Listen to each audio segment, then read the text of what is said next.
On this week's episode of BJ in the Morning, we're going to talk about the highest grossing movie at the box office.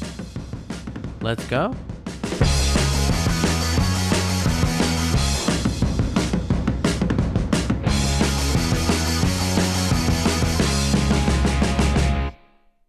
Welcome to BJ in the Morning. I'm Juan. I'm Brendan. And this is BJ in the Morning, baby. This is BJ in the Morning. We're just going to do it the same way every single time forever. Forever. Forever. Forever. Forever. Forever. Add on to my intro, the highest grossing box office movie of 2023. Just the one movie? Yeah, I forgot to slide that in there. Just the one movie? Top 10. Top 10 highest grossing box office movies. See, it just the way I did it just flowed Yeah, better. no, I get it. You know what I mean? I get it. That's why I didn't stop you. So I just let you do your thing. top 10 highest grossing movies at the box office in 2023. Yeah, man. How's that sound? It sounds good. Like I said, great. I just pawned the intro off on you today. Yeah, it's all good. 3 hours of sleep will just take it out of you. I don't mind doing it. Yeah. I don't mind doing it at all. Right. Right. So yeah, we're gonna jump into this list at some point in this episode. Top 10 like domestic box office earning movies with monies and stuff. Right. Yeah. But there was a lot of movies that came out this year according to Wikipedia. Or IMDb. I think it was on IMDb. I saw it. Mm-hmm. It's like 18,000 movies came out in 2023. Really? But that doesn't mean they're all good. Right. Right. So yeah. And I'm sure a lot of them were like, I don't know, Hallmark movies, Lifetime movies. and then there's like Bollywood like pumping out movie after movie, you know. Yeah. So do your thing. Do your thing. I heard RRR was really good. What's that? It's some action movie from India that's like ridiculous stunts and graphics and stuff like that. It's wild. Is that the one where it's like The Matrix, but they're like, oh yeah, I and heard like about superhero that. stuff. Yeah, I heard about it, never watched it, but That I've came seen out clips. this year? No, I'm just saying like they just pump movies out that are like insane and crazy like that because they can, and they make them fun and exciting, and we're talking about them still. You know what I mean? Right. But I didn't see tons of movies this year. Did you? No, I feel like I didn't, especially in retrospect of like how many movies came out. 18,000. I think I watched not even like a quarter of that. Not even a quarter. Of that. Maybe an eighth. I think I saw like 6 movies in theaters this year. Really? Yeah. I saw a couple. Especially since last year, you know, we saw a ton of movies last year. So we did. Or in 2022. 2022. Yeah, 2022. We saw tons of movies before we were doing the podcast again.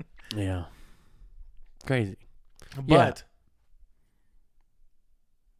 you want to talk about the movies that came out this year? Yeah, we can talk about it. We're going to start with number 10. Yeah, dude, because neither one of us watched it. Yeah. Neither one of us watched it. So number 10, which I'm actually surprised that it's on the list because is it a movie? I think it's like. Well, we haven't seen it, yeah, so we don't know if it's a movie. It's like a documentary. It's the Taylor Swift Eras Tour. So all you fans out there who know what this is, tell us in the comments down below. Yeah, we what don't happened? Know. If you watch this movie, what the heck happened in that movie? I'm pretty sure it's just like the concert done with like professional like cinema cameras and stuff. So this is number 10. And I feel like this movie just came out. It did, and that's why I'm actually really surprised that it made this list because in the domestic box office, it grossed $179,635,196. How much? That is $179,635,196 doll hairs. And the international box office brought in $250.3 million. $250.3 million. And it was released in October of this year, so it has been out for a couple months, I guess. But I mean, for what it is. But how much did she make doing the tour? Mm-hmm. Yet alone releasing a movie. The money she got from this movie is just like change, like she doesn't even know about it. She doesn't even know. But according to Wikipedia, the Eras Tour is a 2023 American concert film produced by Taylor Swift. So it was a documentary of her tour. Of the Eras Tour, that one that we talked about on the last episode too, which is funny. What a genius! She's so, yeah, she is. She's doing it, dude. Yeah, you're doing the right things. You're doing it. Taylor Swift, T Sweezy. Congrats. Good job. Congratulations. Don't stop.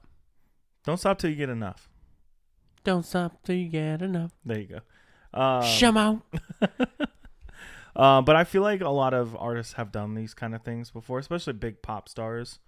Yeah, but never in theater. Yeah. That's the weird thing. No, there was like a Jonas Brothers one, I'm pretty sure. In the theater? Yeah, there was probably a Hannah Montana one. There's been a few, I'm pretty sure. I can try to look it up. Michael Jackson? Probably, I don't know. Or was that a memoir or a biopic? Rockumentaries. Rockumentary. There's probably been a lot, Justin Bieber, Never Say Never. You remember that one? No. Michael Jackson's This Is It. Yes. Yeah.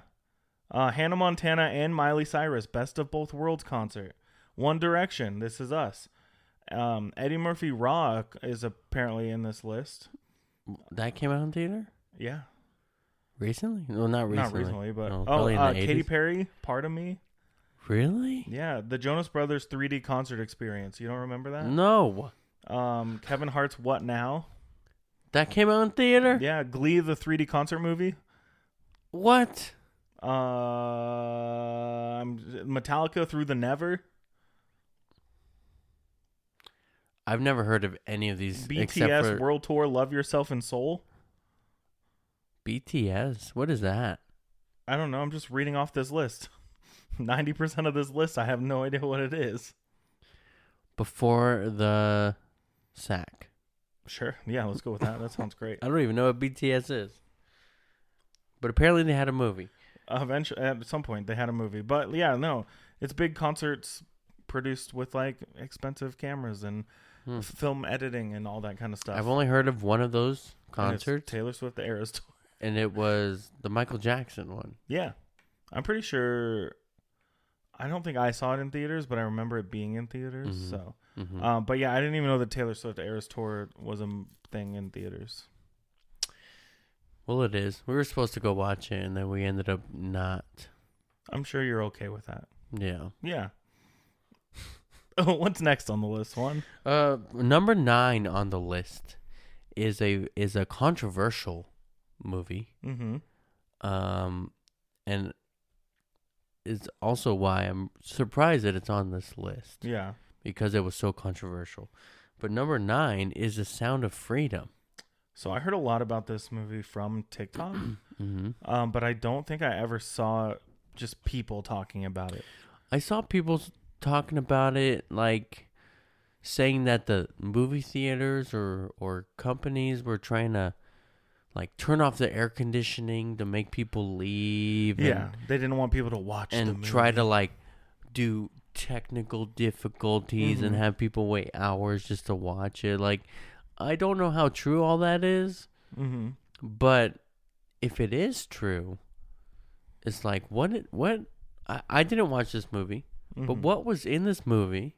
Well, we know what was in the movie. Yeah, we don't really need to talk about it. No, we don't. Much, right? But we know what was in this movie. But what specifically was being shown in this movie or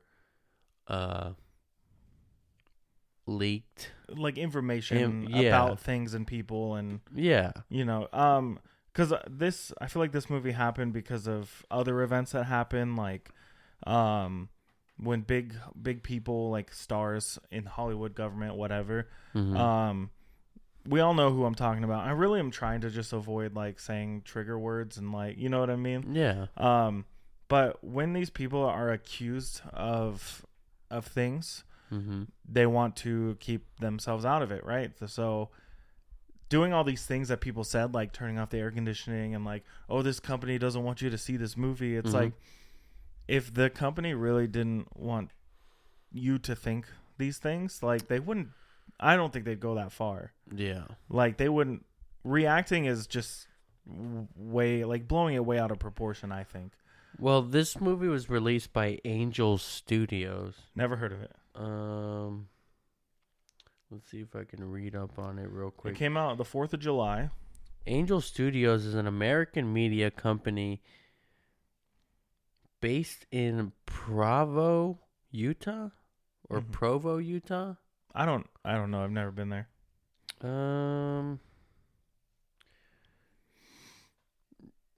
Yeah, it's just I've never heard of this studio before, but I think it is an independent studio, and they produced this movie. I don't know what else they might have released, but this was an independent film. It grossed $250 million against like a $14.5 million budget, so it made money. They've done a lot of like religious movies. Yeah. Which is I mean, I guess that's cool, but it's hard to say too, because you never know. You never really know what the truth is, unfortunately. Right. Yeah. And if all this is true, everything that happened in that movie, that's a big deal. Yeah, right. And just the fact that the movie was released and it made, we never said how much it made, $184,174,617. Yeah, just in the U.S. Right, just in the U.S. And $250 million worldwide. Like, if this movie was 100% true, I'm not saying it's not, but if it is, I feel like people would have done more than just turn off the air conditioner to get people to not watch it. You know what I'm saying? It's just a tricky situation when it comes down to movies like this, and a lot of the profit that it did make was just from the U.S., so it didn't have a wide release. It seems like it just deals with the U.S. topics for the most part. Yeah. The subject matter of this movie is pretty terrible. Like, it is a huge problem, especially it's wild that the subject matter of this movie like is a huge deal here where like we live in this state. And it is a true thing that happens. There's got to be people involved in stuff like that are probably high ups in certain areas. You know, it really depends on where you're looking though. But it's an independent movie that was released independently. I don't know. It's just, it was such a controversial thing, and I really didn't pay that much attention to it. Mainly because I don't know where all the information comes from. Yeah. It's just not something I would go to a theater to watch. Yeah. Especially because like the matter of the movie like is just really disgusting. So. Right. But we can move on if you're down to move on. Yeah, let's move on to something a little more. It's more lighthearted in retrospect. Yeah, that's not the word. Comparison. There we go. Number 8, John Wick 4. Did you see this one? John Wick Chapter 4. I watched half of it when it came out. You know, when I could watch it not in a theater. John Wick is cool. I love the movies. 1, 2, and 3 were great. I just couldn't finish 4. Yeah. I don't know why. Like, it just didn't hold my attention. I can understand that.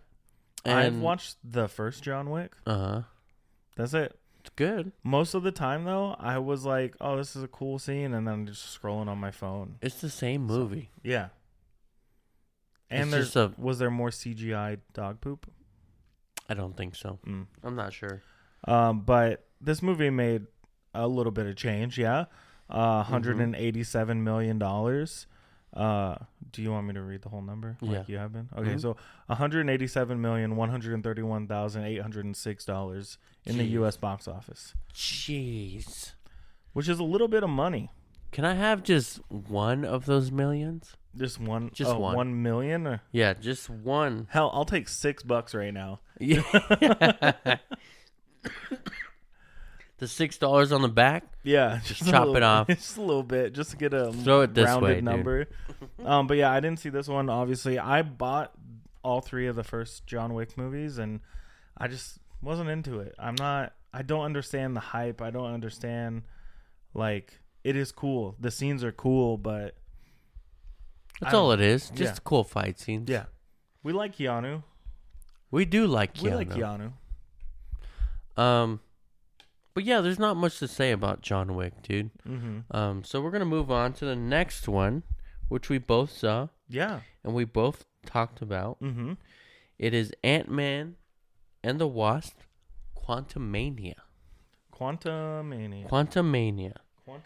And that made $214,506,909 at the domestic box office. And it was $476.1 million worldwide.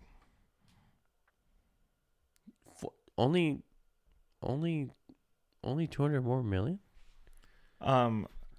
Yeah, there's a lot of things when it comes to superhero movies. But also this movie wasn't like received well by a lot of people. You know what I mean? Mm-hmm. Like, I think a lot of people are experiencing the Marvel, what's the word I'm looking for? Fatigue. We talked about this. Mm-hmm. Yeah, the Marvel fatigue's real, and I really think this movie was at like the peak of fatigue, you know? Mm-hmm. There's a lot of things going on in this movie. I enjoyed it. I didn't hate it. I remember leaving the theater and being like, that was fun. I like Ant-Man a lot. But I think the biggest problem, and we started seeing it with this movie and with Loki season 1, is they're trying to set up so much stuff, and I think it's fallen short. Mm-hmm. But now apparently it doesn't matter, you know? Yeah. So sure, yeah. You know what I mean? It doesn't matter anymore. Yeah. We know this. But the difference between, Marvel leading up to Endgame, right? Mm-hmm. It was so linear. Yeah. It was so one direction. It was, hey, Thanos. Mm-hmm. He's coming eventually. Yeah. What are we gonna do? Mm-hmm. What is happening to cause Thanos for us to get to the end? Yeah. To see Thanos, yeah. right? Now they're setting up the multiverse. They're setting up Kang the Conqueror. They're setting up bringing in all these other branching timelines characters. And there's just so much that it could get confusing. Mm-hmm. And it's cool. Like all these shows and movies are awesome to watch, but they're all their own thing. Yeah, they don't really have a cohesive If you're message. thinking about it like, hey, this is Marvel, how does this link into Marvel? They're not linking in at all. Mm-mm. Which I feel like they're trying to, and they're not successful. Yeah, I think a lot of the tying it into old Marvel stuff is just like mentioning Thanos or mentioning the blip or like the movie that handled it the best was like Spider-Man, just like kind of what was it, Far From Home, just like touching on like the blip happened and now this kid that was younger than you is the same age as you, Yeah. I think they handled it well, and then there was a bunch of other stuff where it's just like you see Thanos was right, like in graffiti, and that's all they mention, and you're like, this is a huge event that happened. Did Thanos' snap and the 2 other snaps have any effect on the world now? Yeah, because it doesn't seem like it. Mm-hmm. You know what I mean? Except for there's different ages of people now. Yeah, people were gone and now they're back. That's it. We haven't really seen the aftermath of that kind of stuff in a good way. I don't think we will. No, and is that bad? Is that good? I don't know. I'm not one to tell. But there's nothing linking that story with whatever story they're trying to do now, which also doesn't feel like it's linked up. Like, I don't really I feel like the only way that Ant-Man and the Wasp and anything going on right now is the mention of Kang in one other show. Like, did they mention him anywhere else? Not really. Yeah, no. You know what I mean? So I get what you're saying. It's like there's so many different side stories going on right now that they don't feel like they're going to funnel into the final battle that they're planning. But again, with all the stuff going outside of the movie world, with the actors and stuff, like, we don't know what's going to happen next. At this point, it just feels like, hey, once we get to Secret Wars. Yeah. Oh, hey, remember Shang-Chi? Oh, yeah. Here you go. That movie's so good. It is great. That's a great movie. So good. Yeah. But no,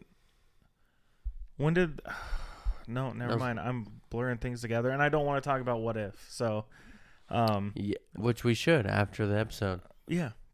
But not on it just yet, because the season finale just aired like 3 days ago. Yeah.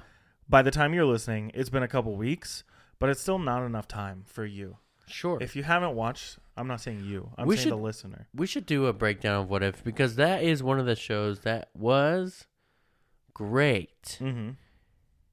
And it's hard to find things to talk about with Marvel, because a lot of the writers at Disney, not just Marvel, but Disney itself, are just not doing it. Yeah, and I think we can tie this conversation back into the number 3 movie on this list. Is it number 3?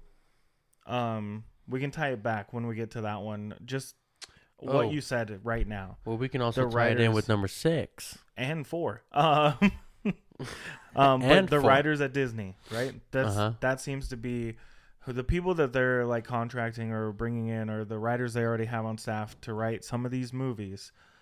They don't seem to know what they're doing either. Yeah. Do we know what we would be doing if we were in their shoes? No. Because I don't think Kevin Feige can keep it straight right now. I think there's too much. We did all this cool stuff. We did all this awesome stuff leading up to Thanos and Endgame and all these things, right? Epic. Can you live up to that? I mean, they've been pushing. They've been king of the hill for over a decade. How long can you keep it up? You know, I feel like it's inevitable. Like Heavy Lies the Crown kind of thing. Yeah. You know? Yeah. Not the Scene Aesthetic song, but like the saying. But why don't we jump into number 6 on the list? Which is The Little Mermaid. Right. Which made $298,172,056. I'd never watched this movie. You didn't? I have not. I did. I like The Little Mermaid, like, as a kid, like the animated one. But I don't think it's one of my favorite Disney movies. Yeah. I saw it in theater. I fell asleep. Yeah. I saw it at home. Fell asleep. I fell asleep. And I saw it. I think I finally finished it like my 3rd or 4th time trying to watch it. This movie is all over the place. This movie is The Little Mermaid, and the story, I guess, is as close as it gets, you know, when it comes to being like the original. Yeah. Which was a complaint that I had when they did, you know, Lion King or Mulan, especially. Like, did you ever watch the live action Pinocchio? No, but I thought about watching it. Don't. No? It's bad. But it is like so much exactly how the cartoon is that it's almost not worth watching. It doesn't portray the same in like, live action. All the characters look exactly like they did in cartoon, but now it's 3D animation. And it's hard to say, again, the argument of these movies is like, is it live action if 99% of it is CG? No. It's just a different kind of animation. But like, there's not a lot of things going on in like Pinocchio that's not CG. Some of the visuals are cool, but that movie was so boring and so hard to watch. I'd rather watch the cartoon. And that's, I think, the last time I watched like a remake of any of these. Was Pinocchio. But I think this is the one after that one, because that one came out like 3 years ago or so, 2 years ago. I'm not sure. But The Little Mermaid just didn't stand out to me. I don't think it had like the wow factor that like Jungle Book did. Like, yeah, I still really like the modern Jungle Book movie. I thought it was fun. Yeah, it is fun. But I think like, I don't know. It's like, just have fun with it. Make it a 3D animation. Give Pixar the reins. I don't know. Like, yeah. I think personally, we need to stop. Hey, Disney. Hey, Disney. And other movie companies. But mostly Disney. Hey, how about we stop remaking movies? How about if you're gonna remake a movie, you stop? How about have an original idea? Yeah, how about reach out to other people that don't just work for you and watch the same movies over and over again and have to follow a formula or something. How about just stop? How about just don't go? How about stop? I'm just really tired of remakes. The way you said that right now just reminded me of Garth. Garth? Yeah. Which part? Just like the product placement scene. Oh. It's just really sad. Yeah.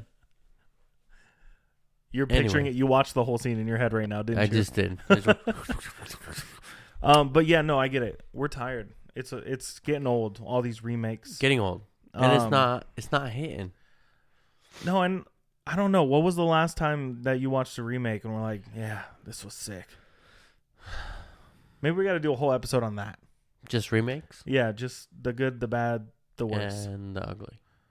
That's a good one. That's a good episode. Let's not talk about it. Yeah, let's move on then. Next week. But also, Little Mermaid, I just wasn't feeling it. I hasn't really been the thing for me right now. Maybe eventually I'll get bored and put it on. Yeah. But it took me like 3 years to watch the live action Lion King. So, live action Lion King. Yeah. I don't know. Number 5 though? Number 5 is Oppenheimer. Haven't seen it. But how much money did it make, and how much money would I have contributed if I did watch it? Oppenheimer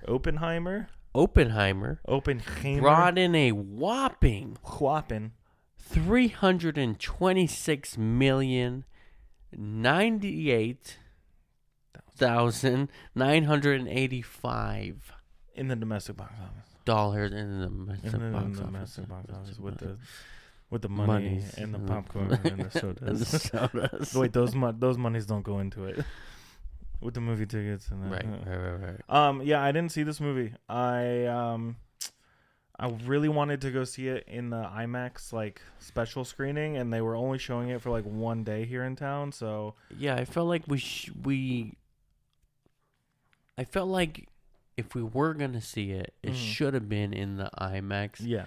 Now, sure, like if people you've seen it now, right? I've seen it recently. Yes. Yeah, we talked about it on the last podcast. Yeah. Watching it now, I don't understand why we should have seen it in IMAX. Yeah, why it was such a big deal for everyone to say, don't watch it in the theater, only watch it on IMAX, true IMAX.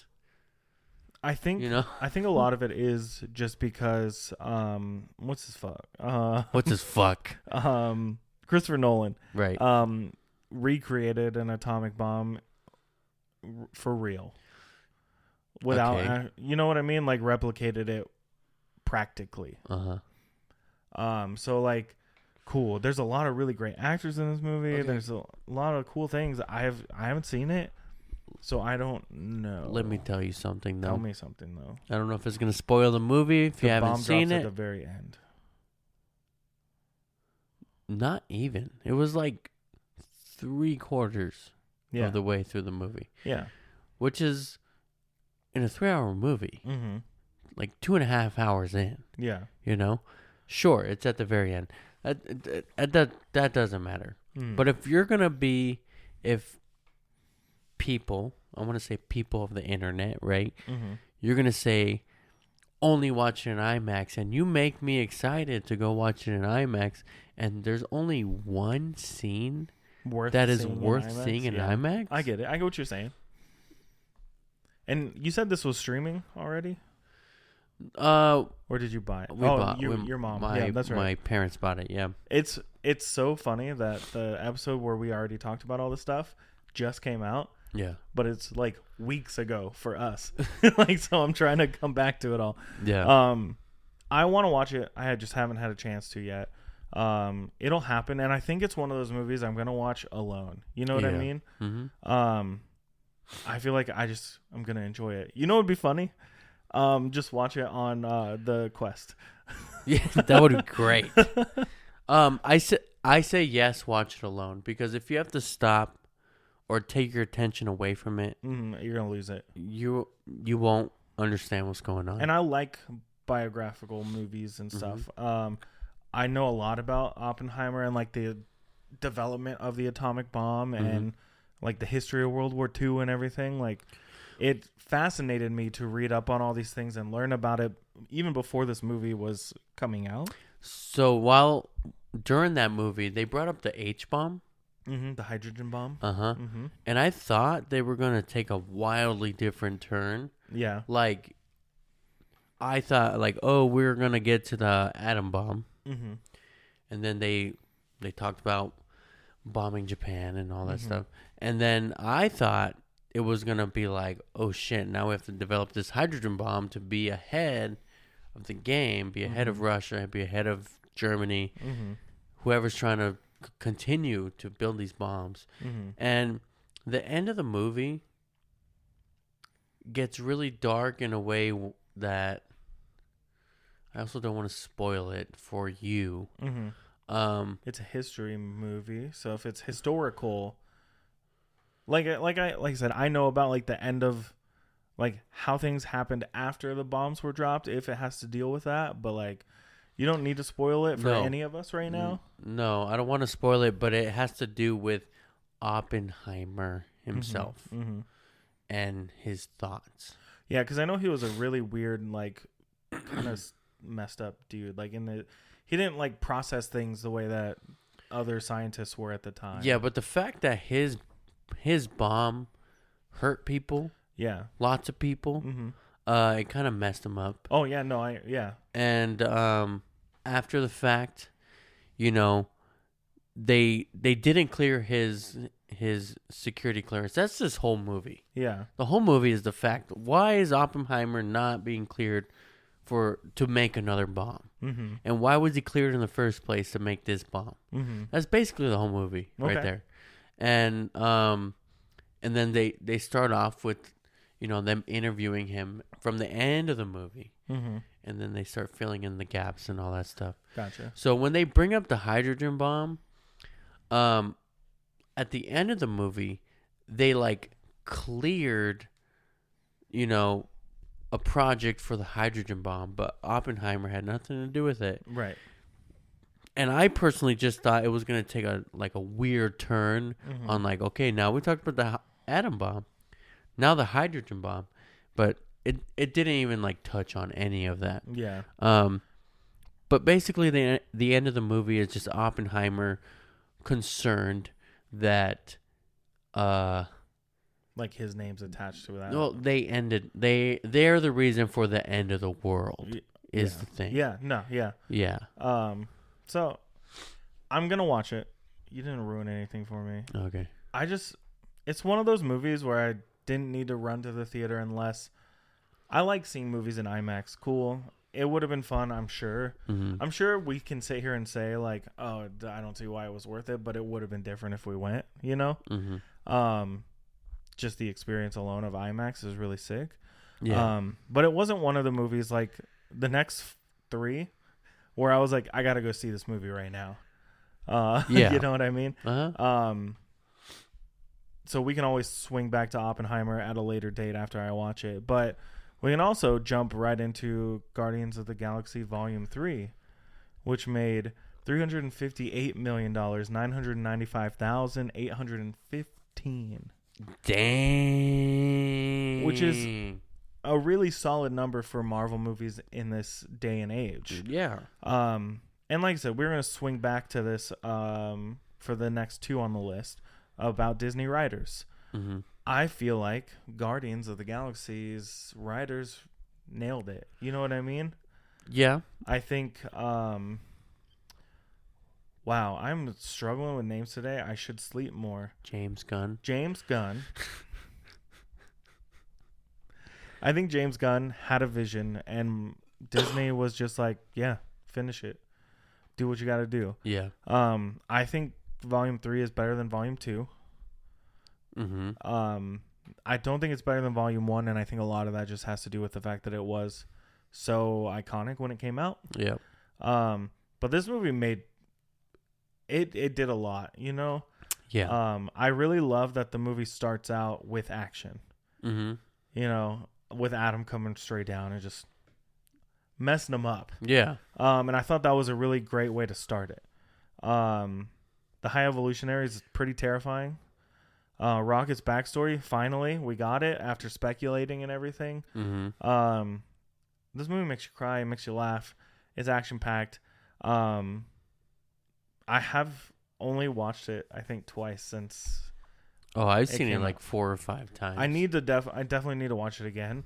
I did start it a couple weeks ago.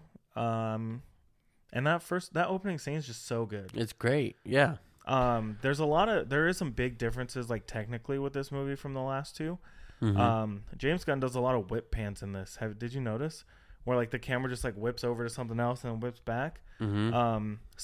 It's a little jarring after you forget that they're a thing. Yeah. But there's a lot in the opening scene. Yeah. But dang, dude, this movie just like completed the circle. Yeah. For Guardians. And James Gunn definitely did a great job. Mm-hmm. And the fact that they let him take the reins and just do his thing was the best thing. Yeah. But that's where Disney is messing up. Yeah. Because they're not letting the directors and the writers take the reins. Mm-hmm. Disney has their own set of writers, mm-hmm. and they're trying to implement what they want to your story. They're like, oh, hey, you can make this movie. Go ahead and write it. But now that you've written this whole entire movie, we're actually going to change this and we're going to add this. Mm-hmm.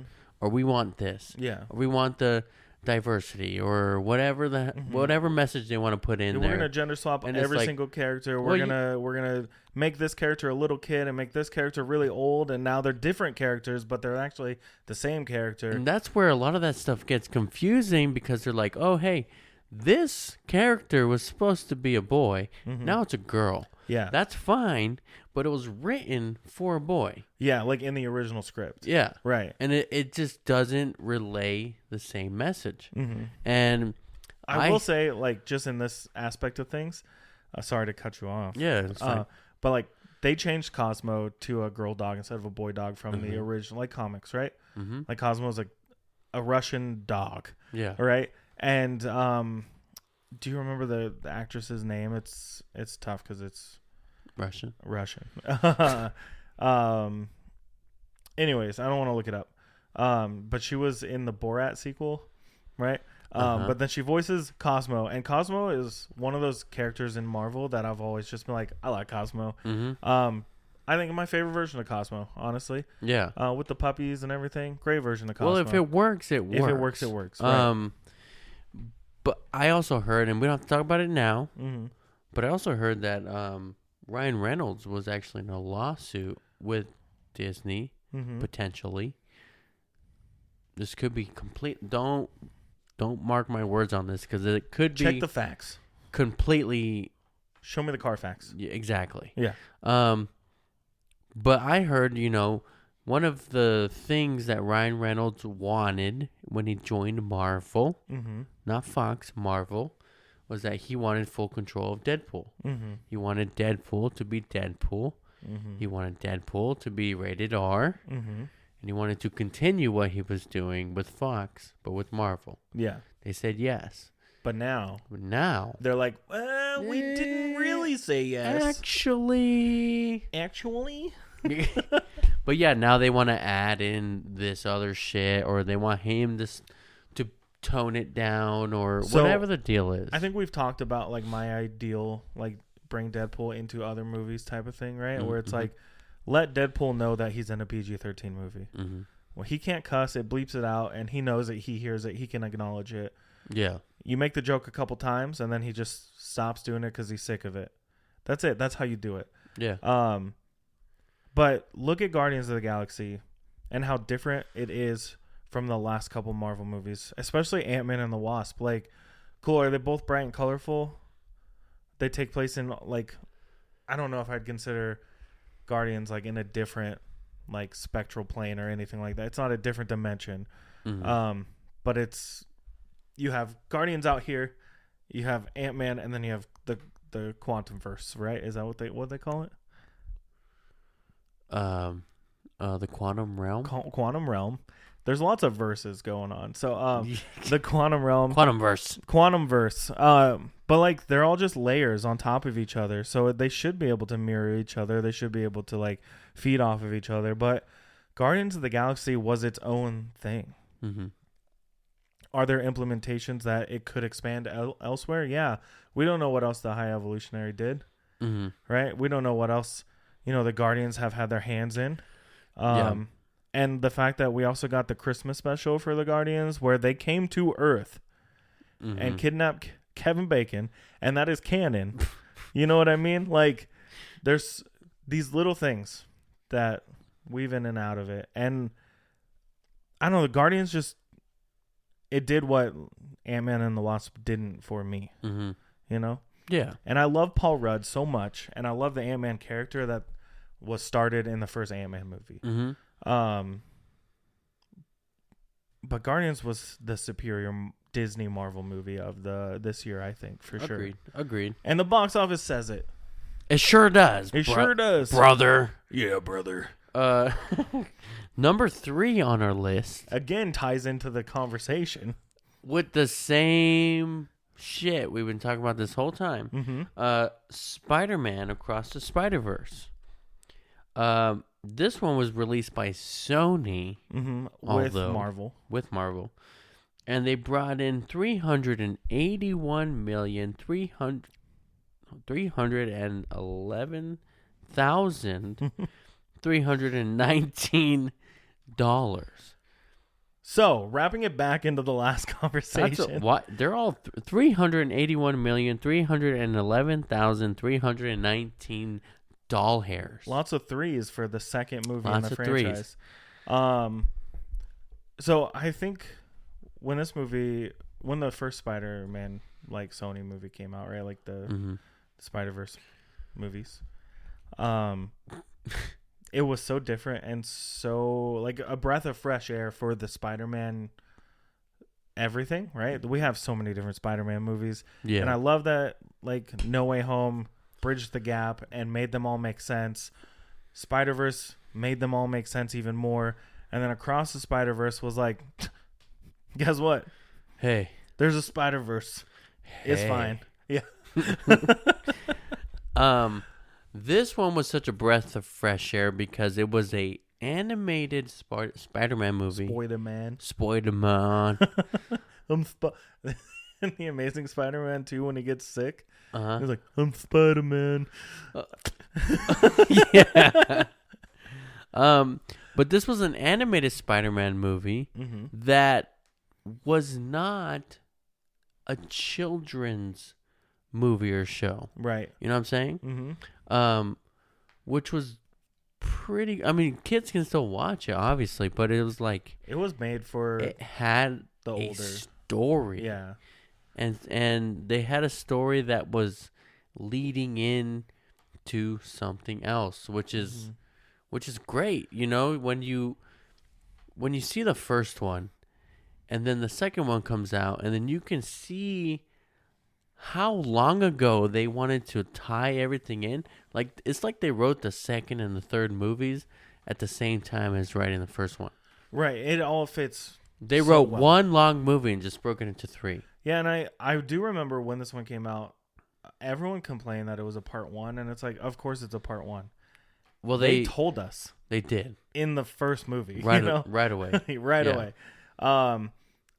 But this felt like such a different movie. Like, it didn't feel like a Marvel movie whatsoever. Mm-hmm. I'll say that I think Into the Spider-Verse had Marvel aspects to it, you know? Mm-hmm. But this one really set itself apart. But it also tied it all together with the live action Spider-Man movies. Like, how do you do that? Yeah. You know? Yeah. And how do you make it make sense? Because that was the question we all had, was like, how is this tying into the live action ones? Mm-hmm. And at first you're like, it's an animated movie. How's it going to tie in? And then Donald Glover shows up, you know? Like, yeah. And they tie it all so well, and they make it all make sense. And in this movie, they show you even more like realities that the live action movies might be a little afraid to get into, you know? Mm-hmm. There's the Lego dimension, which I thought was really sick. Like, it's awesome. Yeah. They're whatever. And then when the Spot just decides to go to Venom's universe. Yeah. And it didn't take you out of it. You know what I mean? Mm-hmm. Like, it didn't seem like so crazy. Yeah. And then when you see the room filled with thousands of Spider-Mans and women's and dinosaurs, it all just makes sense. Yeah. So the writers behind this, the writers that Sony got for this, and I think with like Phil Lord and Chris Miller, who produced this one, they figured it out. They have like a science. And I'm pretty sure Phil Lord and Chris Miller also did the Lego movie. Mm-hmm. And they also make Cloudy with a Chance of Meatballs. Those movies all make sense too. They also did 21 and 22 Jump Street. Oh, really? Yeah, so it's all them. You know what I mean? This cast is great in this movie. The animation's freaking sick. Mm-hmm. But like, getting back to your point, the story in this one is so dark. It's cohesive. And it makes sense. And it is not 100% like a kid's movie. The colors, the animation, the fast pace. Yeah. But it pulls at your heartstrings a lot. And it really messes with like how serious superhero movies can get. Mm-hmm. So good job, Sony. Bravo. Hey, Disney. Hey. How about you watch this movie? Just watch it. Take some pointers. Write some notes. Right. Although, never mind. We're not going to get into that. Next one on the list. Anything. We can get into anything we want. This is our show. We do have 2 more movies to talk about, though. Okay. Number 2, Super Mario Brothers. The Super Mario Brothers? Super Mario Brothers. No, that's not the voice. Do the real voice. Super Mario. Do the real voice. Super. No, do you want me to do it? Hi, I'm Mario. Hey, it's Mario. Hi, this is not Chris Pratt. This Mario. Hi. Hi. Howdy, I'm Mario. Howdy, partner. It's a Mario. We could all be Mario. And it's a me, Luigi. Sure. So Mario brought in a whopping $574,934,330 in the domestic box office. That's a good chunk of change. That's some money. Are you dying? I'm okay. You promise? Yeah. I can't do the show without you, man. Yeah, it's okay. Because just be in the morning sounds weird. Just be in the morning. Did you see this movie in theaters? I did. Wait, did I? I don't know. No, I did not. I don't remember if I did. Come on, I did. I did for sure. For sure. No, I didn't. I didn't. I know I didn't. I didn't. No. No. No. No. Mm-mm. No. But you have seen it. I've seen it. Did you like it? Twice. Yeah. I've seen it 1,000,000 times. I'm not even kidding. I'm sure you had. I did really like it. I liked it a lot. Yeah. It is surprising that so many people went to watch it, though.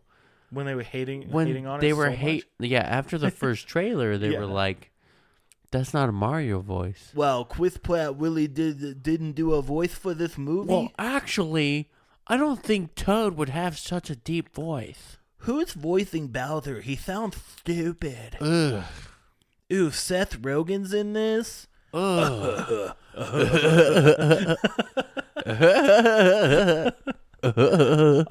Honestly, when you get past all the hate and the negative comments, it's great. It's casted really well. I is. liked Charlie Day as Luigi a lot. Mm-hmm. Seth Rogen works as Donkey Kong for how they portray him in the movie. Mm-hmm. Jack Black's the only person that could play Bowser in my mind now, you know?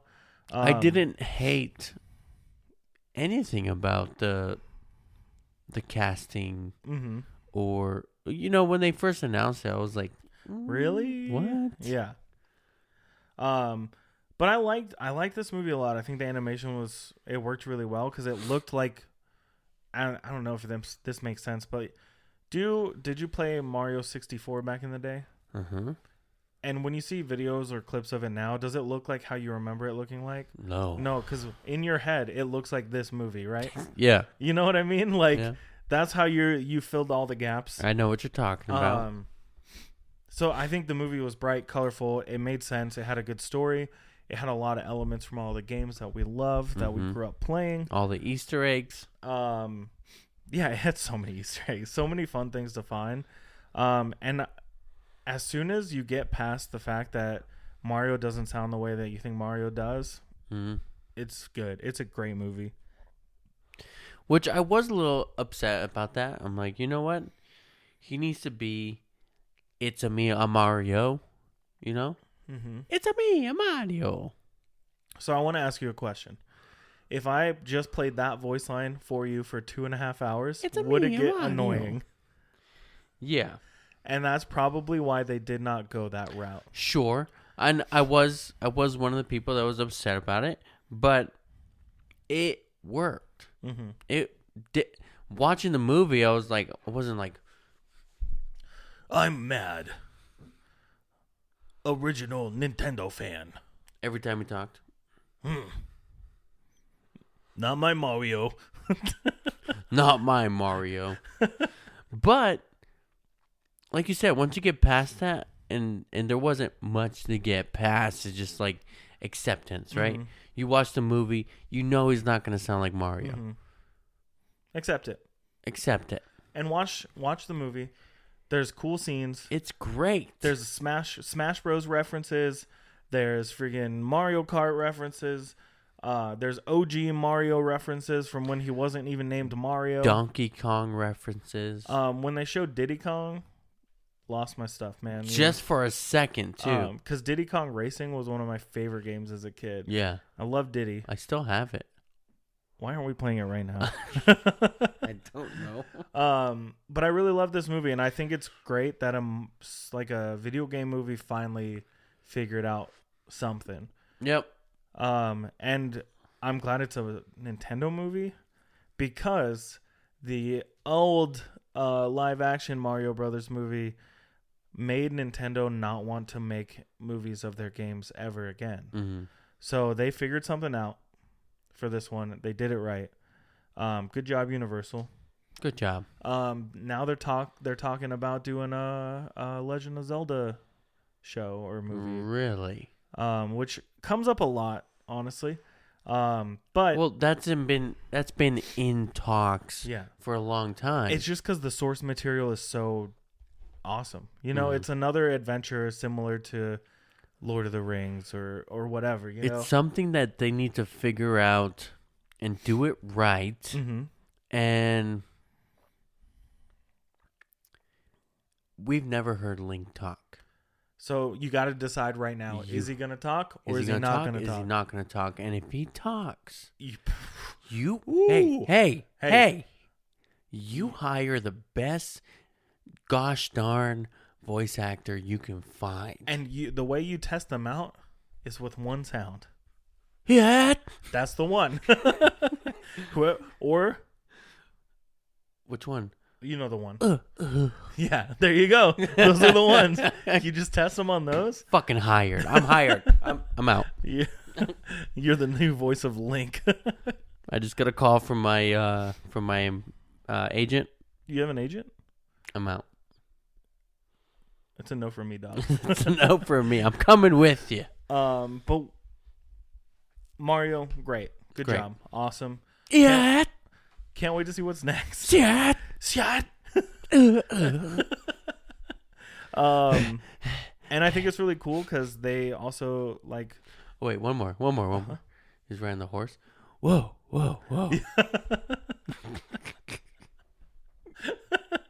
They also opened up Nintendo World at Universal Studios. Yeah, that is fucking amazing. I want to go so bad. I saw it. I got to see it before it opened. Mm-hmm. It was like a pre-show. Oh. Yeah, they were letting like 100 people in. Mm-hmm. Well, then they they ended up letting in a lot more people. Yeah, they were like, you know what, we can do it. It's sick. Just go for it. But yeah, Just it was get in like there. it was like the week before it opened. I was at Universal, and they were like, "Yeah, come on in." Sick invite. And you literally go through a pipe. A warp the pipe. Yeah. Yeah, and it was like bloop, bloop, bloop, bloop.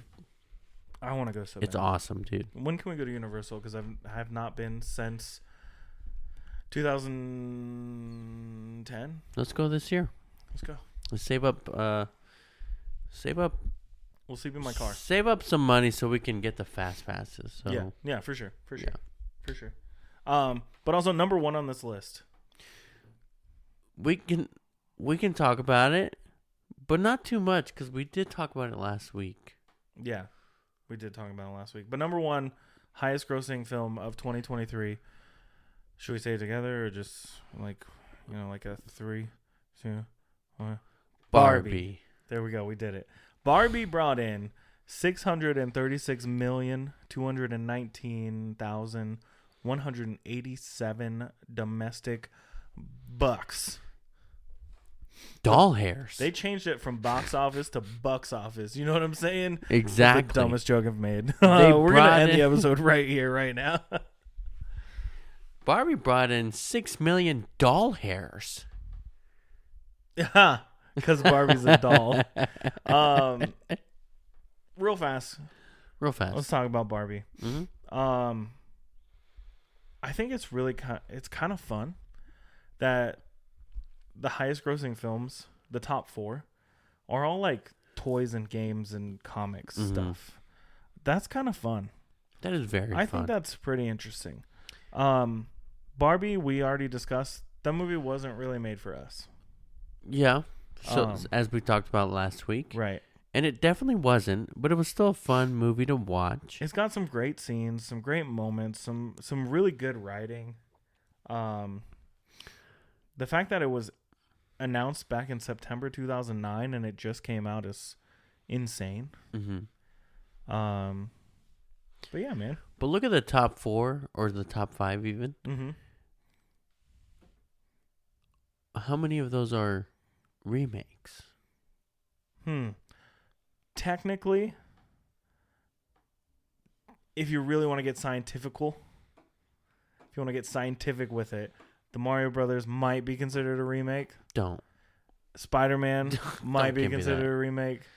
I guess, but like not really, because the Spider-Man is the what? Miles Morales. That's a completely different story. Right. No, I'm saying if you want to be really, really like, I guess, cynical about it or specific with it even. No, we're not. We're not, because this is for the people in the comments who definitely comment on every video. Are these movies remakes? Any of these? No, I don't think so. And 2 of them are sequels. Spider-Verse is a sequel.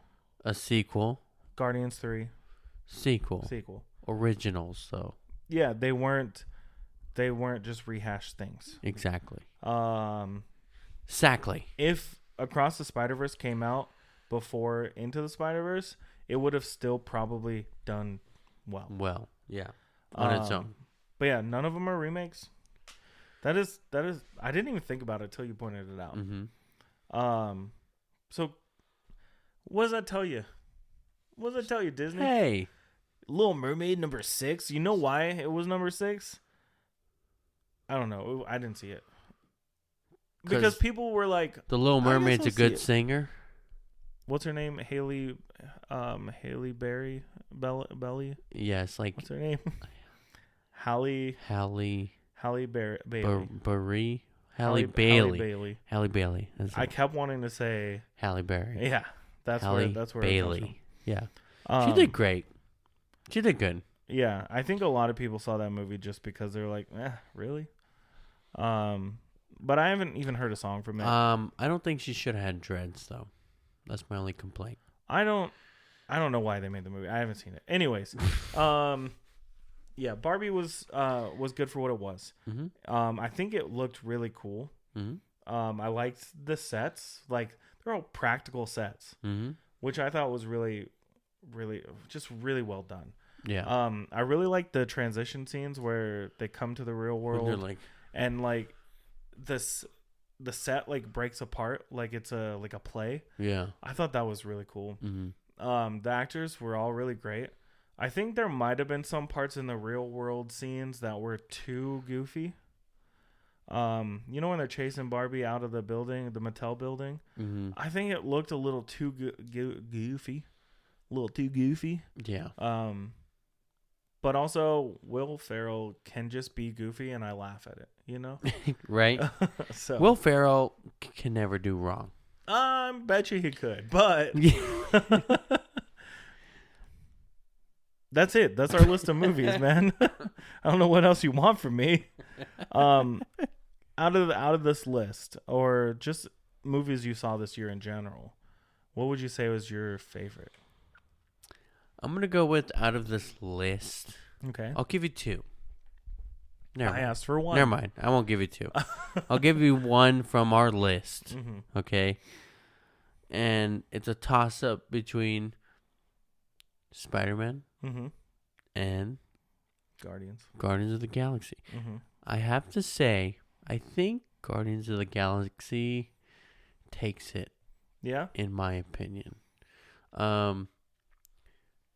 By far one of the best Marvel movies in my opinion. My new favorite Marvel movie is Guardians of the Galaxy 3. That's definitive right now. You heard it here first. That's it. You heard it here first. From this list, man, I'm gonna have to give it to Spider-Man just because I've only seen Guardians a handful of times. It could change if I watch Guardians again, maybe. Yeah. But also, I think it'll be really definitive that Across the Spider-Verse was my favorite, or just Spider-Verse in general is kind of what we're calling it now for the Miles verse. Yeah. Once that second part comes out, it's over. You can watch the first and second part back to back. I don't know. I've never been more excited for like a 5-hour long movie. Yeah. You know what I mean? Game over. Cause how long was this one? Do you remember? It felt pretty long. 2.5, I think. That's 140 minutes, 2 hours. 2 hours? Right? 120 is 2 hours. 120. 2 hours, 20 minutes. Yeah. So just add another one, 5 hours. You know what I mean? I'm down for that. If it's this movie, I'm down. The third one's 30 minutes. Yeah, 30 minutes. Like, we didn't say how long part 2 was. It's just part 3 is just the ending. Yeah. The last scene. God. But I will say in Spider-Man, there was a couple times where I was like, this is where they're going to end it. And then they didn't. So, I don't know. We'll see what happens. But I think Spider-Man and Guardians, those are top 2. Super Mario Bros. Though is pretty high up there as well. Speaking of Spider-Man, on part 3, they ended on such a fucking climax. On Spider-Verse? Yeah. Yeah. They ended it with such a intense cliffhanger climax. Yeah. That I can't even imagine like how they're going to do more. You know? I think I have my opinions and my theories, and we can save them. That's what the signal is. It was just a comment. Yeah, but we don't have to talk about it. You can't just make a comment when we like talking about this. Yeah, we do. But that could be a whole episode. Do you understand? Do you want a whole episode, or you want us to just do it now? Another 3 hours. We could do a whole episode. No, I'm kidding. I'm joking around. I know. I know. But we were like, we were closing. We're closing. And I made a comment. I'm also just gonna say, this is our freaking show, man. We can do whatever we want. We can do whatever we want. This is true. But also, I'm tired. I want to go home and sleep. That's true. This is true. So, where can all the people find us on social media? It's like Instagram, TikTok, and Twitch. Where at? At BG in the Morning _. And then also like on YouTube. At BG in the Morning Podcast. Where they could like, subscribe, and what else? Hit that bell, baby. And there's another thing they can do. Leave a comment. What was your favorite movie of 2023? Yeah. It doesn't have to be one from our list, but it make more sense because that's what we talked about. Right. Or do you have any recommendations from 2023 that we might have missed out on? Out of the 18,000 movies that came out. 18,000 movies. But thanks so much for listening to BJ in the Morning. I'm Brendan. And I'm Juan. And we will talk to you next time. Next. I missed it again. I always seem to miss it. But